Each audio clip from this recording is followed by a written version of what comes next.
I ain't gonna be the one looking after the old lady. My husband's sharp words sliced through the air, echoed by my sister-in-law's agreement. Stunned, my brother-in-law and I exchanged glances, frozen in disbelief. Why don't you and Sarah take care of her if you're so concerned? We don't need the burden of an old woman in our home, spat my sister-in-law, her tone dripping with disdain. My husband remained silent, his lack of remorse chilling. How could they discard their own parents so callously, those who had raised and loved them? Anger simmered within me for the first time in my life. But my husband and sister-in-law were blind to a surprising truth about my mother-in-law. Sarah and her family will be taking care of me. Do you think 1 million will cover the car and accessible living accommodations? The revelation stunned us all, my mother-in-law's unexpected declaration hanging heavy in the air. In that moment, my husband and sister-in-law unwittingly sealed their fate, oblivious to the consequences of their words. My name is Sarah. At 40, I found solace in my career as an art teacher, inspired by my parents' artistic legacy. I married Gavin, Emily's son, and we raised 2 beautiful daughters, Autumn and Kate. Life was peaceful until the harsh reality struck. My mother-in-law suffered a stroke. She had always been a kind soul, treating me like her own daughter since childhood. But after Ryder, my father-in-law, passed away, she seemed to lose her spirit.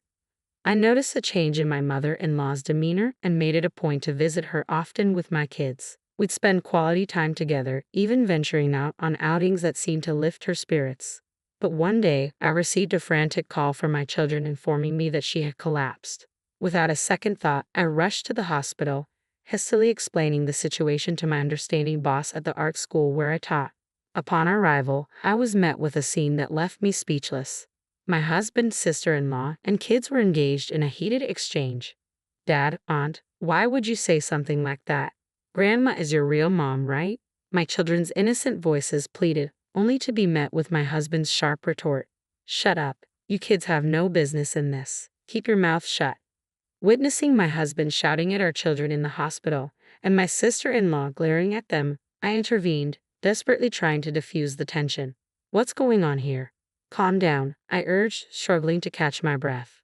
But instead of cooperation, my husband and sister-in-law unloaded the situation onto me and swiftly left. It wasn't the first time my husband had treated our children and me differently, showing little concern for our well-being. Despite his part-time job, which kept him occupied for 4 days a week, he failed to contribute significantly to our family's finances. Worse yet, he squandered what little he earned on himself, leaving little for our needs. His absence extended beyond his job, with him rarely present at home. Even when he was preoccupied with his phone or lost in a comic book, ignoring my pleas for help with household chores and quality time with our kids. It was a stark contrast to the generosity we had experienced from my parents-in-law's friends when we first started our family. I never imagined our life would take this turn. It leads me to question if I should have given more thought to my choice of life partner. As for my sister-in-law, she mirrors my husband's indifference towards me, our children, and even our mother-in-law. It's not just with her, she treated my father-in-law the same when he was alive. Her sole interest seems to be her job as a hostess where she entertains young men. Consequently, she neglects household chores and caring for our shared home. Whenever our mother-in-law attempts to communicate with her, she snaps back with disdain, prioritizing her own time and needs. The saying "the same parents' hearts are unknown to their children" couldn't ring truer in this situation, or rather, it's even worse. Witnessing such atrocious behavior from my husband and sister-in-law left me speechless. Yet amidst this turmoil, my main concern remained with my mother-in-law, who was undergoing surgery. Prayers for her well-being filled my thoughts as I navigated through the chaos. Amidst it all, a familiar face arrived at the hospital, someone I had called on our way there. Sister-in-law, how is Mom doing? Shane, my husband's younger brother, stood before me, accompanied by his wife Maya and their twin daughters who were the same age as our children. Panting and drenched in sweat, they had rushed to be with us. Shane had found success as a novelist, his hobby-turned-career flourishing after one of his novels became a hit online during his university days. He married Mia 2 years after graduating and welcomed twin daughters. Now, they lived peacefully in the city, away from the family home. She's still in surgery. It's uncertain what will happen. I informed them, grateful for their presence amidst the uncertainty. I wished I could offer words of reassurance, But faced with such uncertainty, my attempts felt feeble. However, the younger brother-in-law appeared slightly relieved, a stark contrast to the tension radiating from his older siblings. Unlike my husband and sister-in-law, he genuinely cared for us and our mother-in-law. Concerned about her aging and widowhood, he remained in close contact, frequently bringing his family back to their parents' house to check on her. These visits served as a source of comfort and strength for our mother-in-law. My in-laws, inherently kind souls, always avoided unnecessary conflict with my husband, sister-in-law, and brother-in-law since childhood. Sadly, this may have inadvertently contributed to my husband and sister-in-law's current demeanor. Yet amidst the discord, my brother-in-law emerged as a beacon of decency. Hours later, the surgery concluded and the doctor ushered us into a small room. "We've done all we could. She'll survive, but there will be lingering effects. She'll require round-the-clock care," the doctor disclosed, leaving us breathless. The prospect of my mother-in-law's recovery filled me with hope. Neglecting her care would mean enduring more interactions with my husband and sister-in-law than I cared for. Despite our reservations, my brother-in-law and I resolved to involve them. After thorough explanation and persuasion, they reluctantly agreed. Gathering at my in-laws' house, we convened a meeting while our mother-in-law remained hospitalized. Both my husband and sister-in-law attended, but their demeanor quickly soared as complaints poured forth. They adamantly declared their disinterest in caring for our mother-in-law. "I've taken care of that old hag." "Same here." Those appalling words from my husband left both my brother-in-law's family and me frozen. "Brother, sister, don't joke at a time like this. If you won't look after her, what's going to happen to Mom? Why should we care? You and Sarah can take care of her," my sister-in-law dismissively replied, fiddling with her beautifully manicured nails. My husband, too, nodded with a bored expression etched on his face. "Then we should consider placing mother-in-law in a nursing home." "What nonsense. You're suggesting we use our money for that old woman? A nursing home? Are you kidding? That's just throwing money down the drain." My brother-in-law finally erupted at their outrageous remarks.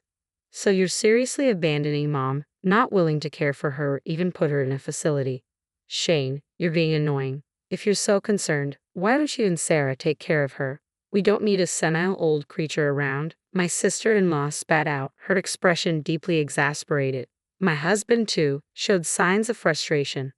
Unable to stay silent any longer, I interjected, "Hold on, what's the meaning of this?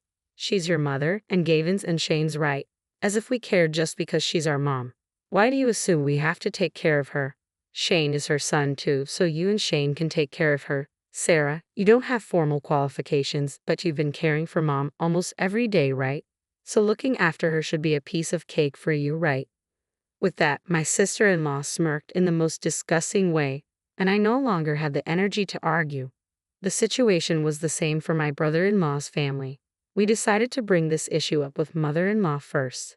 As we were leaving their home, my husband smirked unpleasantly, saying he wouldn't be coming home until this issue was settled. That they would so easily abandon their own mother, who had raised and loved them, left me in disbelief. For the first time in my life, I felt a deep sense of dismay. Days later, a deep anger simmered within me as my brother-in-law's family, and I visited the hospital where mother-in-law lay admitted. Stepping into her hospital room, we were met with a faint smile on her lips, a feeble attempt to mask her pain. "Oh, Sarah and Shane, I'm sorry for being a bother," she murmured weakly. Each visit, she'd apologize, tugging at our hearts. "Mom, don't say such things. Look, we've brought your favorite grapes and pears. If there's anything else you'd like to eat, just tell us, and we'll get it for you," I reassured her, offering a semblance of comfort amidst the sterile hospital setting. While mother-in-law's spirits had improved, her condition remained precarious. As a side effect mentioned by the doctor, she had become paralyzed on her right side, rendering simple tasks like eating an arduous feat, necessitating assistance from the nurses. Confronted with her frailty, my brother-in-law's family and I shared a silent resolve. We knew we needed to confront my husband and sister-in-law, proposing the idea of living together to care for her. "I can't believe Olivia and Gavin would do such a thing to me," mother-in-law sighed, her voice tinged with sadness. In that moment, a pang of realization struck me. She must have sensed deep down that returning home might no longer be an option. Despite it being her own house, my sister-in-law and her husband resided there. The bitter irony wasn't lost on me. Knowing their disposition, They likely treat mother-in-law like a nuisance, a burden to be managed. As frustration clouded my thoughts, I couldn't shake the looming dread of my husband and sister-in-law's return, likely coercing my mother-in-law into some sort of care facility. But amidst my turmoil, mother-in-law surprised us all with an unexpected request. "Sarah, could you please fetch the banking card from the drawer of that desk over there?" With a solemn expression, she pointed to the drawer adjacent to her hospital bed. Inside lay valuable items, including the banking card I had previously brought her from her home during a hospital visit. Perplexed by her request, I retrieved the card nonetheless. With a sense of urgency, she opened it before us, revealing its contents to my brother-in-law, his wife, and me. "I've got savings here. Could you and Shane make use of it?" Her words left us stunned. The balance displayed on the card surpassed anything we had ever seen. In that moment, I resolved to confront my husband and sister-in-law with something unexpected. A few days later, my brother-in-law and I summoned our spouses for a crucial meeting at mother-in-law's hospital. Their disdain was evident upon hearing the venue, but curiosity piqued when we mentioned that mother-in-law had important matters to discuss regarding her future. They likely assumed she had decided to relinquish the house and, of course, the money. The next day, they arrived at mother-in-law's hospital room, greeted by a gathering of myself, our children, brother-in-law, and his family. Their expressions soared as they questioned our presence. "Why are all of you here?" "Mom, we just want clarification. What exactly do you plan to do?" As questions lingered in the air, mother-in-law's face remained solemn, her response forthcoming. "I have asked Sarah and Shane to gather you all here because I have crucial matters to discuss about our future," mother-in-law began, tone firm yet somber. My husband and sister-in-law exchanged puzzled glances, unsure of what to expect. Taking a deep breath, mother-in-law continued, "As per your wishes, I will move out once I am discharged. I will no longer show up in front of you or interfere with your lives ever again." The gravity of her words hung heavy in the air as my husband and sister-in-law stared at her, their expressions akin to deer caught in headlights. "Sarah and Shane have filled me in on everything," mother-in-law continued, addressing their discomfort head-on. "The conversation you had about me in my house, the way you called me a terrible burden and planned to cast me out. I know it all." Before my husband and sister-in-law could respond, mother-in-law silenced them with a stern gaze. "Hold on, the conversation isn't over yet," she admonished, redirecting their attention back to her.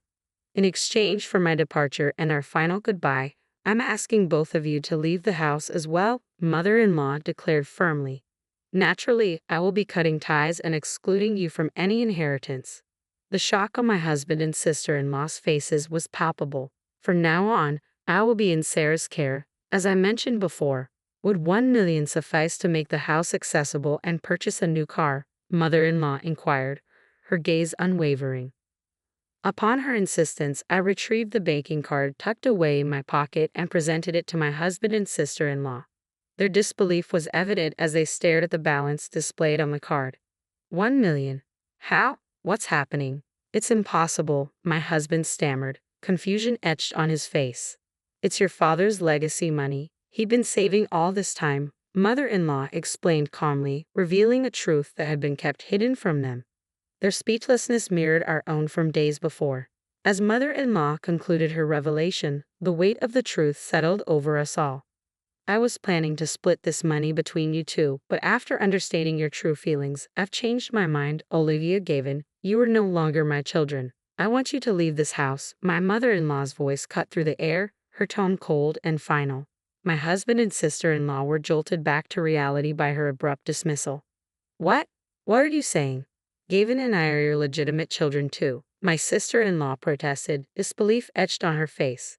"The only child I have is Shane. Plus, I have kind daughters-in-law Maya and Sarah. You don't know them.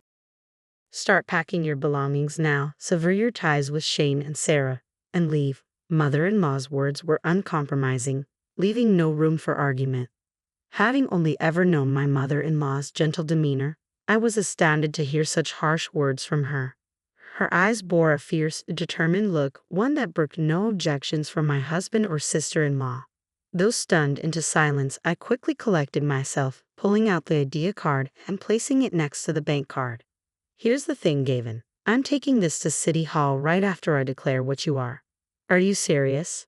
My husband's eyes widened in shock at the sight of the divorce application I brandished. This goes to show how much you must despise me, right? Don't worry about Autumn and Kate. I'll take care of them. You just go live your life the way you want to, I declared, my voice steady despite the turmoil raging within me. The revelation sent my husband into a fit of trembling, erupting in a loud outburst. His sister joined in, yelling and lunging at my mother-in-law. Thankfully, my brother-in-law and his wife managed to restrain them, explaining the situation to the nurses who rushed over. Security was soon called, and my husband and sister-in-law were escorted out of the building, their protests echoing through the halls. With the help of a lawyer arranged by my mother-in-law, I initiated divorce proceedings. In the end, I not only received a financial settlement but also custody of our daughters. My mother-in-law's last will and testament ensured her estranged son and daughter wouldn't inherit a thing. The family home was sold, and my ex-husband and his sister were forced to move into a shabby apartment, their constant bickering annoying their landlord and neighbors. Meanwhile, I welcomed my mother-in-law into our home after her discharge from the hospital. Together with my kids, we took care of her, maintaining a peaceful and mutually supportive relationship. Despite the challenges, we found solace in our day-to-day lives, navigating them together in harmony.